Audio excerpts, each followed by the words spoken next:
গতকাল রাতে পড়ি আসার পরে ফ্রেশ হয়ে আগে রান্নাটা বসিয়ে দিয়েছিলাম। রান্না বলতে ভাতটুকুনি করেছিলাম, আর তখন ভাবলাম যে ডাইনিং টেবিলটাকে একটু রিসেট করি। এই নতুন লবণদানিটা কিনে নিয়েছি, আমাদের এখানে মেলা হচ্ছে সেখান থেকে। তো আর দুটো যে লবণদানি ছিল ওটার মধ্যে রেখেছি হচ্ছে গোলমরিচ গুঁড়ো আর হচ্ছে বিট লবণ। আর এই যে আর্টিফিশিয়াল গাছটা দেখছো খুবই সুন্দর, তোমরা অনেক জায়গায় ইউজ করতে পারো। পুরোপুরি মানে প্রায় 90% রিয়েল লাগে।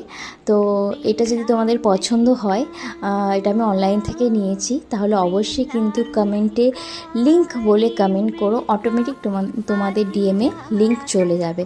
তো এখানে আমি লিয়ার খাওয়া হয়ে গেছে, লিয়ার খাবার জল টল যা ছিল সব কিছু ফ্রিজে ঢুকিয়ে রাখলাম।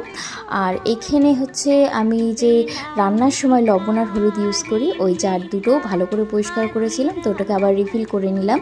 আর এদিকে বলতে বলতে আমার কিন্তু ভাত তৈরি হয়ে গেছে, আর আলু সিদ্ধ দিয়েছিলাম। এটাকেই ভালো করে ধনেপাতা পেঁয়াজ লঙ্কা দিয়ে সর্ষের তেল দিয়ে মেখে নেব। আর সাথে করেছি হলো মুসুর ডাল সিদ্ধ, আগের দিনের ছিল একটু ডিমের তরকারি, আগের দিন বলতে দুপুরের করা ছিল। এই তো খুবই সিম্পল মেনু, যেহেতু প্রচণ্ড গরম পড়েছে, হালকা পাতলা একটা মেনু। তো এই তো দেখো কত সুন্দর লাগছে ডাইনিং টেবিল। কেন এটা তোমরা চাইলে বেডরুম, লিভিং রুম, কিচেন, এমনকি বাথরুমেও সুন্দর করে সাজাতে পারো। বা যারা চাইছো সিঁড়ির প্রত্যেকটা তাকে তাকে সাজাবে, তারাও সাজাতে পারো।